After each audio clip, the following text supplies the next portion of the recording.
Hello, residents.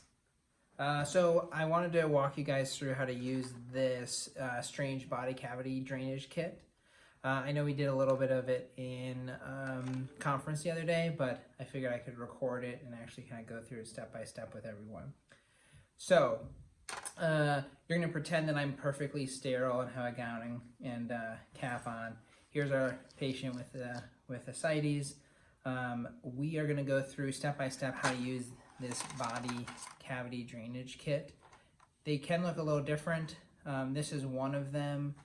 Another one comes with a drape and lidocaine in it. So you get a drape and you get lidocaine. Some of them don't come with those two things, so you'll need to get lidocaine from the nurse. So first thing first, to access the body cavity, in this case we're going to do the peritoneum, you have two different needle sizes. You have this needle here, it's about 2 inches long, and then you have this needle, which is about 3. I'm probably going to use this needle on this dummy here. I think this is probably not enough for getting through a lot of the soft tissue in most patients. So, I'm going to presume you all know how to put lidocaine in people, so we're not going to go through the lidocaine step. We're just going to do specifically this kit. This needle, whatever needle you choose, again, there's 2 of them for access purposes, like a 2 inch and a 3 inch one. You're going to place that onto your blue syringe like this. You're going to have already marked the position where the person has ascites.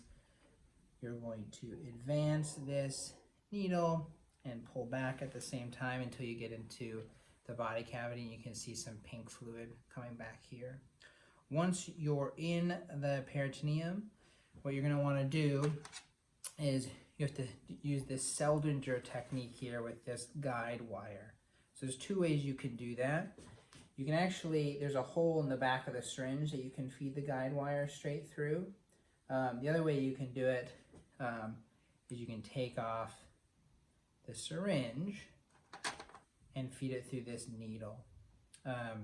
When patients have a lot of pressure from ascites, you'll likely get some spillage here. So try to get the guide wire into place and feed it through. There are markings every 10 centimeters. So I'm at it, and they're just one black line for 10 centimeters, 2 black lines for 20 centimeters, 3 black lines for 30 centimeters. So once you feel like you've gotten the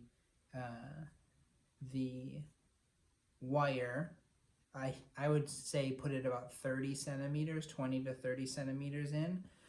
You can kind of take off, you can take away the little plastic canister here. But your wire's in place, and now you're going to remove your needle. So just like a central line, you're going to take the needle out while keeping the wire in place. Okay, and I'm just going to put this down here with my other sharps. So now I have the wire in place and the abdomen. So now, ideally you don't let go of this wire, but I'm just going to let go of it to show you the things we're going to put in the abdomen. So these are the 2 most important things. We have found a use for this. I talked to the makers of this product. They sent me some instructions, so we're actually going to use this catheter now. We're going to use this device that you guys saw me do some instruction with. This is a solid metal catheter. This is a kind of flexible rubber dilator that's going to go inside of this solid catheter. And you're going to place this through this catheter here until it kind of straightens out the most it will. There'll be a little bit of flexibility at the end here. They call it the flex tip, but then otherwise it is supported by this blue part towards the end here, and then the rest of it is supported by the metal part. So they say this is kind of the design to do peritoneum and the thorax. I was a little self-conscious about putting something this large into the peritoneum, but they said it's designed for that, so that's just what we're going to do for now. So you're going to thread, let's see if you guys can see. Yeah. you're going to thread the back of this wire through the opening on that flex tip, and then it's going to come out the back here, okay? In order to get it into the peritoneum, you will need to make a nick with the scalpel that comes in the kit. So I'm going to back up the assembly here of the catheter and the dilators. I'm going to make a nick in the skin so that I can move my wire kind of back and forth in like a nick spot that should be big enough for the catheter. And I'm going to feed this catheter through that skin nick and into the peritoneum. What you will inevitably run into is a question of whether you've reached the peritoneum. There's not a real good way to get feedback on whether you're in or not. When I did this with Katya, we did see fluid spilling over the edge here, despite there being a wire in place and a catheter. If you're unsure if you're in place, what we want you to do is not to remove this wire, but to remove the blue catheter instead of the wire. So I'm going to pull back this blue dilating catheter, the flexible dilator, and I'm going to keep the wire in place. So dilator's out, wires here in my hand. At this point, if I'm in the cavity, you should get fluid return kind of leaking out the end of this. So in this setup, let's pretend there's fluid coming out this end. We're going to now remove the whole setup. So you can remove the wire itself. Okay, there's our wire. And you can remove this central rigid catheter itself as well. Now you're going to hook up this to your suction. So in all of the supply rooms, there should be a sterile suction kit like this, or suction tubing. Make sure it has one of these little plastic connector bits on the end here. This plastic connector bit is going to fit snugly into the back end here. And now you have a airtight and watertight seal. You can hook this up to your suction.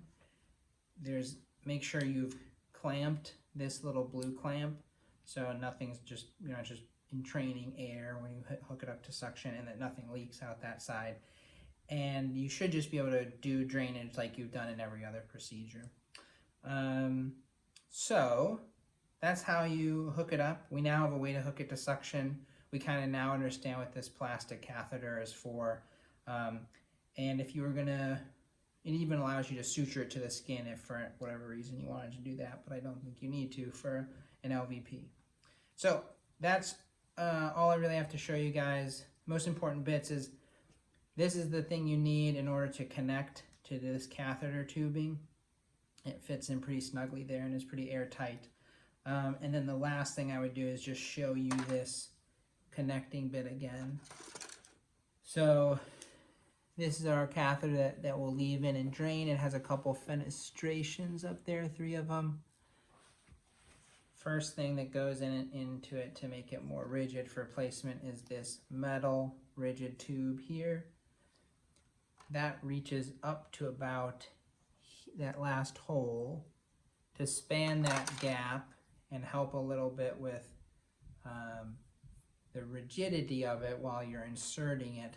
This little blue more flexible one goes in here and now kind of supports from that blue, from that last hole all the way up to the very tip here, which is still a little bit bendy.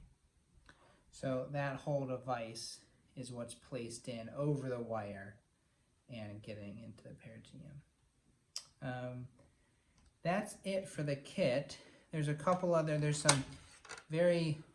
is a very long access needle. I don't think anyone's gonna need that. I don't really know what that's for. There's this other dilator. We don't really have a purpose for that yet at the time. It may come up in the future. And the kit that comes with lidocaine also comes with a skin wheel needle and a filter needle. And if there's any bleeding at the end, it comes with a little suture, which is nice as well. So you'll either run into this kit or one very similar to this kit, the one that I showed you guys on the other day. And yeah, hopefully that gives you a little bit more confidence than whatever I tried to show you in conference did the other day. Okay.